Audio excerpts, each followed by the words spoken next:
Okay, mga kapatid. Um, Ating tignan. Itong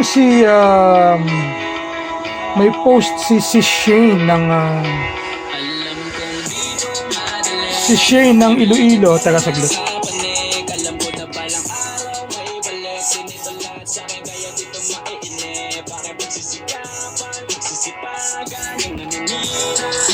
Okay, so ito yung kanta ni Crazy AC na ating kaibigan or kaibigan ng mga ilang SRB.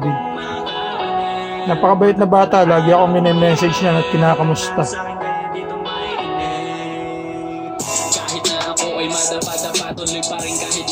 So ang sabi ni si Shane sa kanyang post 17 hours ago, hinaan ko muna yung music. Ganda ng lyrics ni kaibigang Crazy AC, si Arnel. Okay, sabi ni si Shane, we are grateful. Ano siya, from Iloilo. So shoutout sa inyo dyan sa Iloilo. To be exact, Pototan.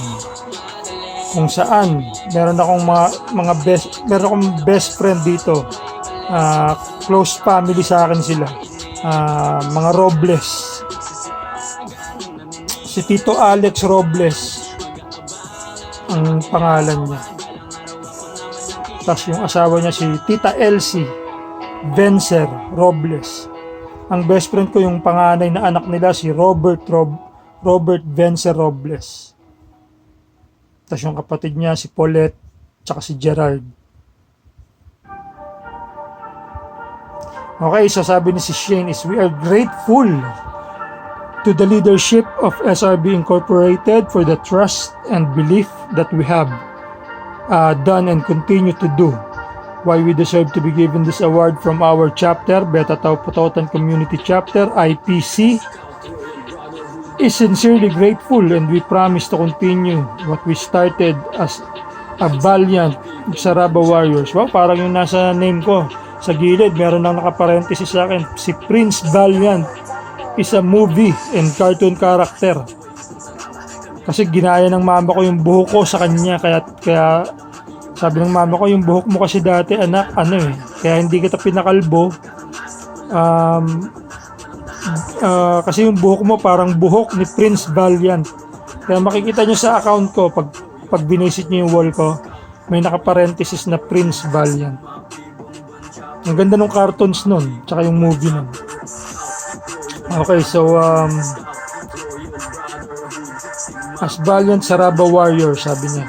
Isang maigpit po na kanang kamay sa lahat to the chairman, Tatay Manny Sipin, Brad Indian, and to all incorporators, leaders of SRB Incorporated, may we always be, and LFS, tas Kamayan, and then tatlong floor de lis. Best Provincial Council 2023, congrats sa inyong probinsya ng Iloilo. Best Community Chapter, so yung Beta Tau Pototan from IPC and LFS awardee si Shane. So konting picture lang to. So inano ko lang kasi masaya siya masaya ang mga kapatid na nakatanggap ng award, diba? Si Shane, she's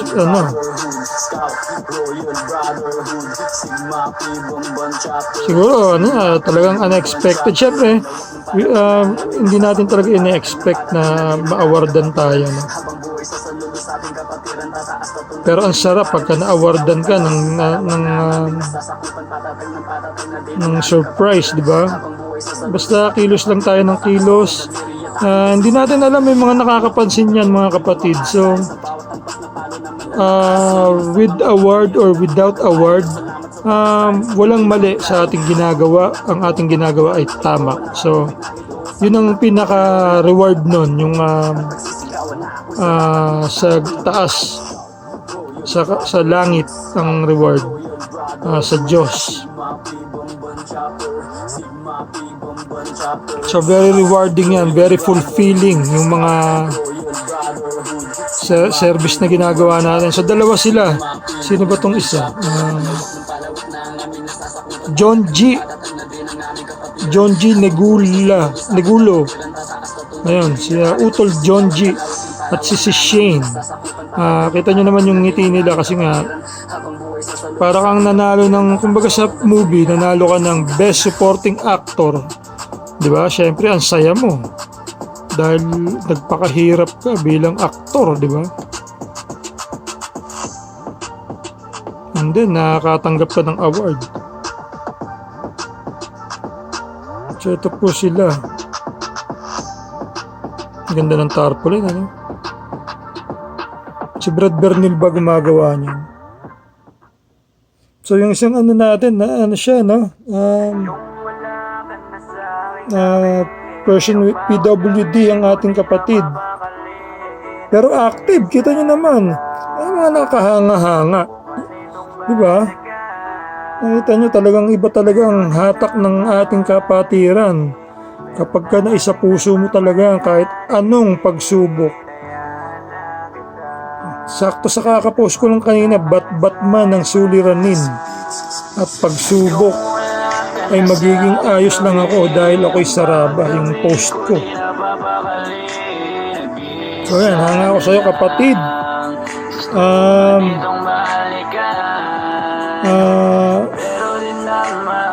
Ano natin ang ating kapatid, lagi natin siyang isama sa service at tulungan natin siya kung nahihirapan siya. Kung need niya ng wheelchair, siguro kaya nyo, sa dami nyo, pwede nyo pag-ambagan yun, ano? Para at least medyo mapadali ang ano ng ating kapatid. LPS sa'yo kapatid, sa inyong lahat dyan, ang ganda ng samahan nyo. Alam niyo, may duwong Ilonggo ako.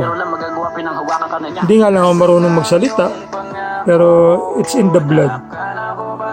Ang aking lolo't lola, ang tatay ko, Lambungan. Ang tunay na apelyido dapat namin is Lambungan. Kaso napapangitan ang lolo ko, mas gusto niya yung middle initial niya na Lagdamin. Mas maganda daw pakinggan, kaya naging Lagdamin kami. May a little bit of history. Ganda ng inyong flat shirt mga kapatid. Simple is beautiful. Ayan, si Shane, hawak niyang yan siguro yung ano, yung sa best provincial or best chapter. Ano ba? Ano ba isa? Okay, so tapos na. Konti lang yung picture. Apat na pictures lang pero ayos na. Pero idagdag na natin tong isa. Post din si Shane 2 hours ago. Iloilo Provincial Council SRB Incorporated President Brother Richard S. Sabarillo. Wow, Brother Richard. You came a long way kapatid. Nung nag-meet tayo ng 2012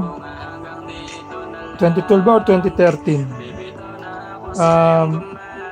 Mga ano pa tayo nun, di ba? Ngayon, Brad, presidente ka ng buong Iloilo na SRB Inc. Wow! Congrats kapatid. After nung mag-meet tayo sa Iloilo, nag-service tayo. Parang ano, medyo nawala ka no, kapatid.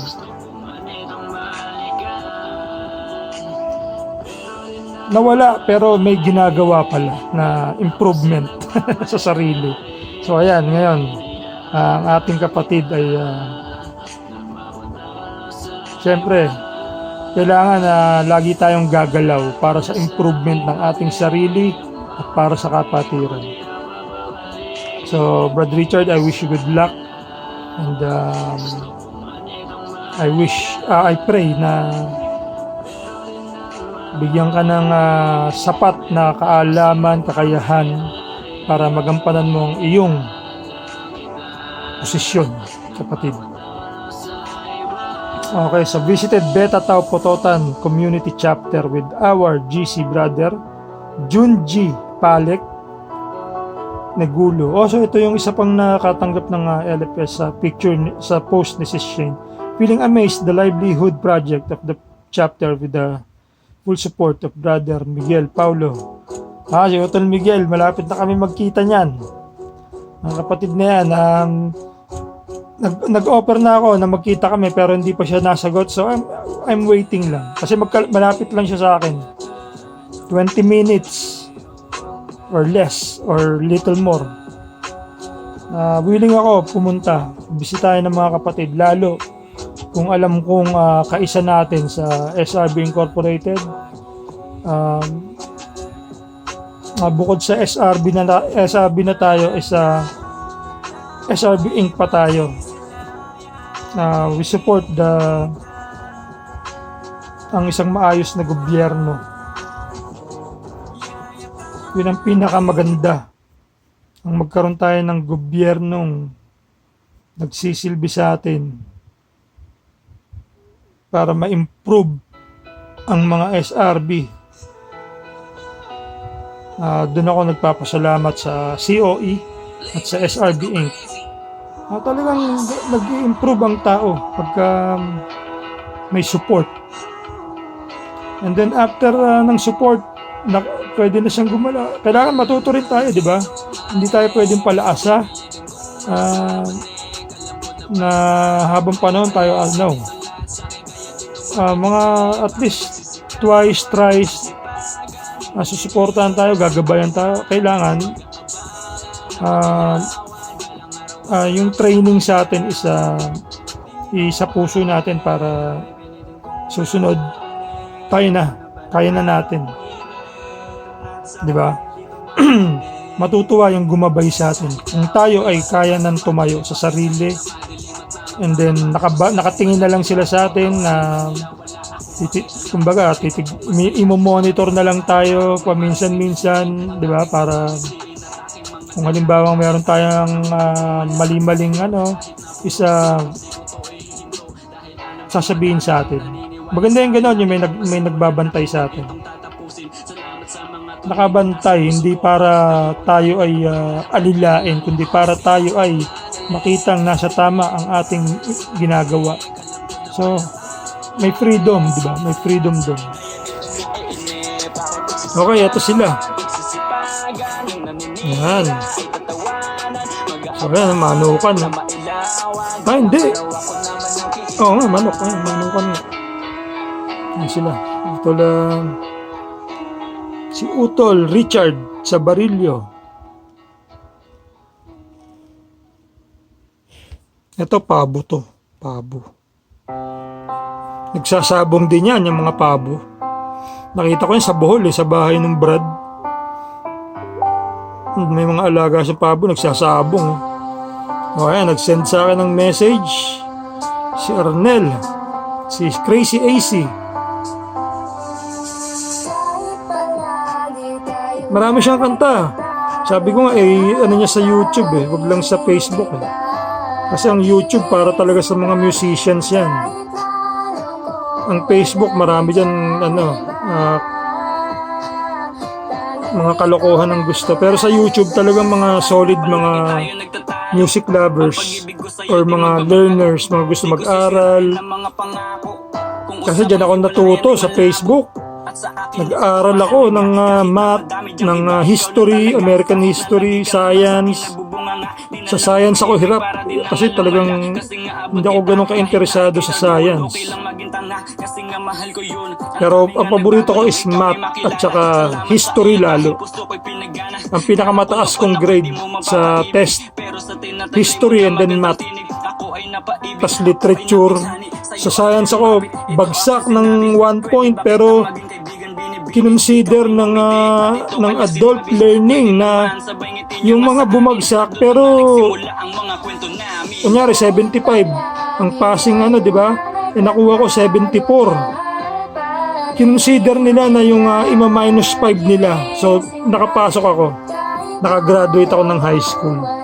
Nakuha ko yung matagal kong pangarap at pangarap ng aking tatay. Kaso ang tatay ko is patay na, hindi niya na nakita. Pero yung mama ko tuwan-tuwa. pinag-speech ako kasi dalawa lang kaming gumraduate sa night school eh. Yung isa bata-bata pa pero ako 39 na ako noon. Iyak ako ng iyak sa speech. Nandun kami sa auditorium. Punong-puno yung auditorium tapos nadyaryo ako na napaka-emotional ko daw dahil it's an end of a journey. Totoo yun, it's an end of a journey. Mga manok. Wow, daming alaga ng mga kapatid. So that's business. Manok at itlog. Diyan pa naman sa Iloilo, ang sarap ng mga inasal na baboy sa Ramboys. Grabe, sobrang sarap. Doon kami kumain nila Tupac, si Jomel, Brad Bernil, tsaka yung mataba, nasa na ba yung Brad na yun?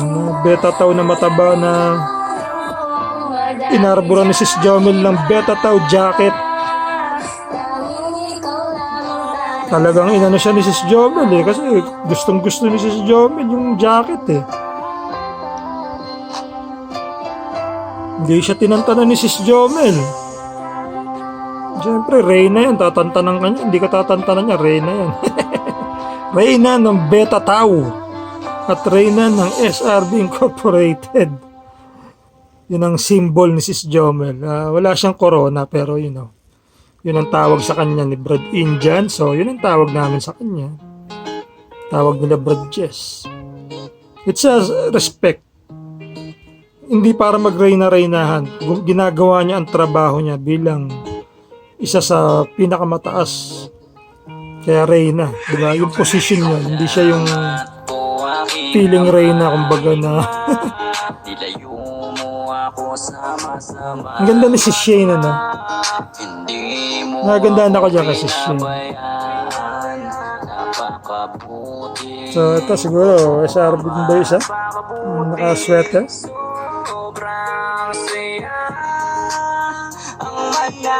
Ayan, kanta ni Crazy Ace yan.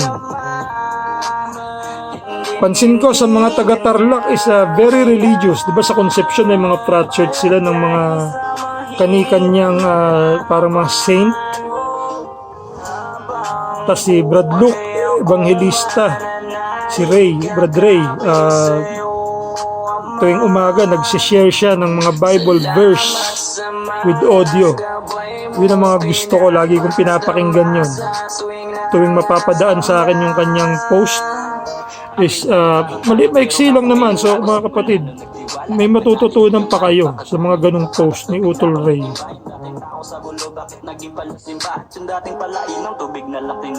Sharing faith, Bible words of God. Yun ang pinaka-importante sa lahat.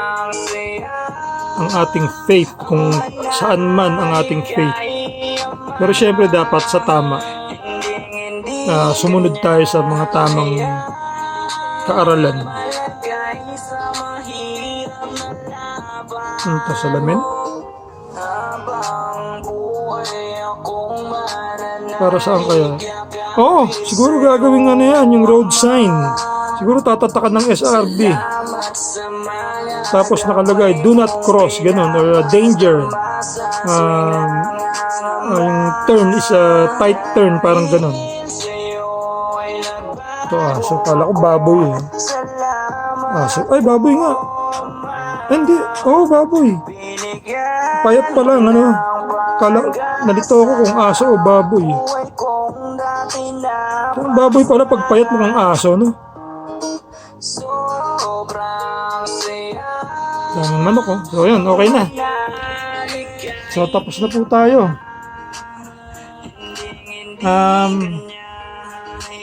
Ayan, nag-message sa akin si Arnel. Magpapagawa ako na. Huwag na. Sana mag-SRB na siya. Para makagawa siya ng mga kantang SRB na kasi sayang yung talent ng bata kung, di ba? Pag nasa SRB siya, mas madadagdagan ang kanyang network, ang kanyang fans.